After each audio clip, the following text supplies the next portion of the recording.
With the looming threat of U.S. President Donald Trump's tariffs, a Buy Canadian movement has picked up across the country. You may have noticed it when you go into grocery stores or supply shops, a tag that tells you if the product you're about to pick up is made in Canada. This bullying, we're a tenth of the size of that country, 300 million or 400 million people in the States and about 40 million in Canada, but we've picked no fight. But it just keeps coming to us. Our business here, we rely about 95% on Canadian customers, so quite a big drop. Just 6 months ago, the parking lot of Walmart in Buffalo was packed with Ontario license plates. Now, that same lot sits almost empty, like a forgotten landing strip. The change isn't just visible, it's alarming. In the first 2 months of 2025 alone, over 35,000 Canadian vehicles have disappeared from the U.S. side of the border, stripping U.S. border counties of at least $5 million in retail tax revenue. And that's just the beginning. Where have the billions of Canadian dollars that once flooded American gas stations, stores, and restaurants gone? There's no viral hashtag, no loud protest, no headlines. Instead, Canadians have quietly stopped crossing the border. Many are calling it a silent boycott, a subtle yet powerful shift where Canadians are punishing U.S. retail giants like Walmart, Target, and Macy's not with noise, but with their absence. The impact is being felt most in western New York, Washington State, and Michigan. A near-empty parking lot in Buffalo signals a broader economic shift, driven not just by prices but by emotion and frustration. Let's start with the Peace Bridge and Rainbow Bridge, two vital connectors between southern Ontario and western New York. In February and March 2025, the Peace Bridge saw 35,619 fewer Ontario vehicles compared to the same period last year, while Rainbow Bridge registered 29,537 fewer cars. That's like a convoy that never showed up. Cross-border traffic plunged 11% year-over-year, gutting toll revenues and slicing into local business profits. The real damage is clear on the ground. Buffalo's Walmart on Walden Avenue quietly reduced its hours, now closing at 8 p.m. on weekdays instead of 10 p.m. Saturday closures come even earlier, by 9 p.m. Target in Blaine, Washington, a border town reliant on Canadian shoppers, cut an entire part-time shift after Canadian traffic dropped 50%. Blaine's mayor, Marilou Stewart, even admitted the local police budget relies heavily on Canadian retail taxes. Fox 13 Seattle reported that retail receipts have plunged so severely that businesses are laying off workers and halting new projects. Once bustling border shopping hubs are turning into employment dead zones. Gas stations, souvenir stalls, and motels along highways like the I-190 are suffering too. A motel owner near the Peace Bridge told WKBW that occupancy dropped to 38%, even after a 15% cut in room prices. The Buffalo Wings souvenir stand let go of 3 night shift clerks to survive.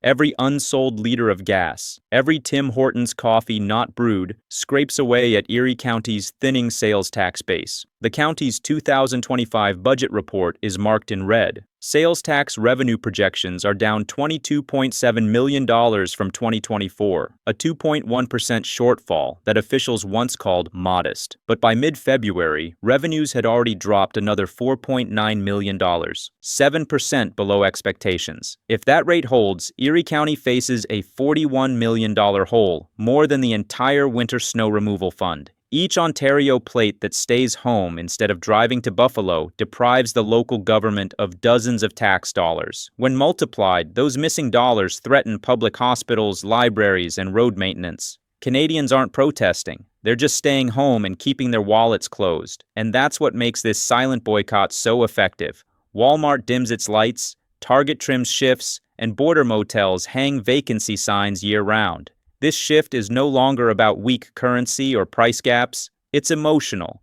Canadians are frustrated by tariffs, annoyed by Washington's trade threats, and fed up with customs delays. As long as that sentiment holds, billions of Canadian dollars will keep flowing elsewhere, into local stores, online retailers, or household savings. The numbers confirm it. The Canadian dollar is down to 73.3 US cents, its weakest since the pandemic. As Reuters reported on June 30th, 2025, filling up a minivan in Canada before crossing the Peace Bridge now costs over $1.55 Canadian cents per liter, up significantly since Ottawa scrapped the carbon tax in April. Just driving to Buffalo costs over $100 Canadian in fuel, plus an $8 bridge toll. Before stepping into a store, shoppers are already $200 Canadian in the red. Then came the April 3rd, 2025 surtax. Canada slapped a 25% duty on $30 billion worth of U.S. goods brought back by travelers exceeding duty-free limits. A $40 bottle of cosmetics now carries a $10 surtax, plus 13% HST, exchange fees, and customs duties. The trip that once felt like a bargain now feels like a financial trap. Many Canadians now calculate they lose money crossing the border. Sensing the shift, Canadian retailers acted fast. On June 16,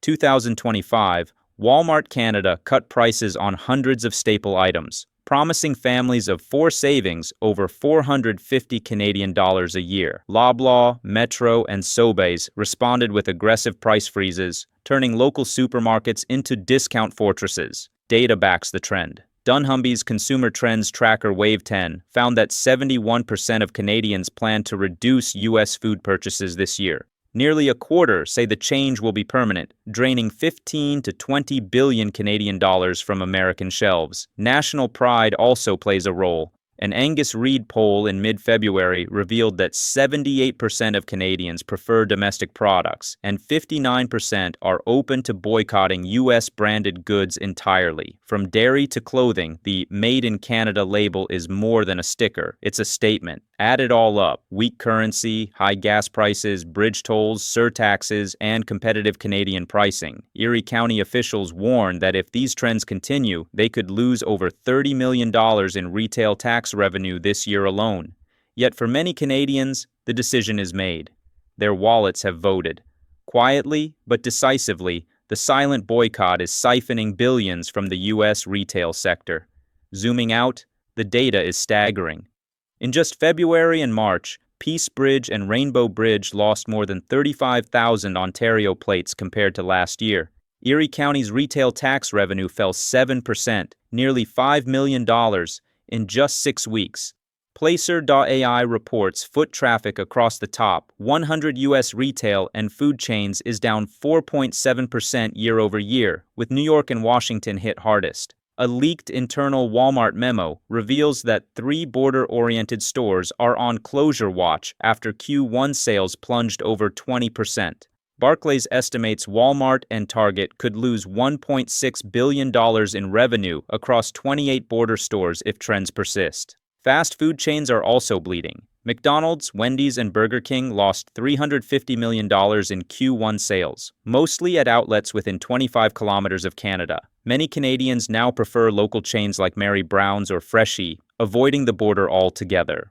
Electronics and pharmaceuticals are taking hits too. iPhones are 30% more expensive due to tariffs, slowing sales at Apple's Walden Galleria store, where visits dropped 25%. Best Buy in Niagara Falls, New York, closed its Genius Bar on weekends to cut costs. Meanwhile, Amazon.ca reports same-day orders have doubled along the Ontario-Quebec corridor, and Shoppers Drug Mart now offers 2-hour prescription delivery in 22 cities. Luxury and fashion markets reflect the same pivot.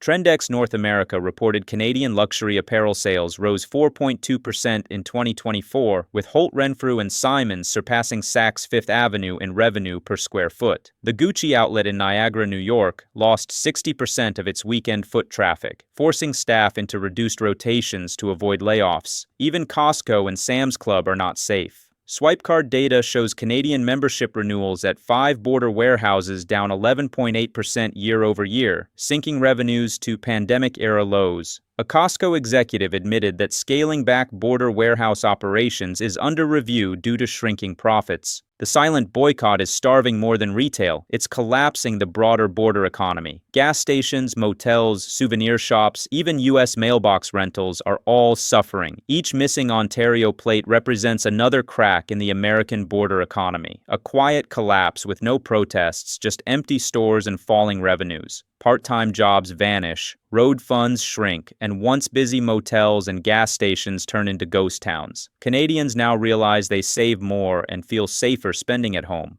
If Washington continues imposing tariffs and customs restrictions, what will fall next? Auto sales, medical tourism, U.S. universities.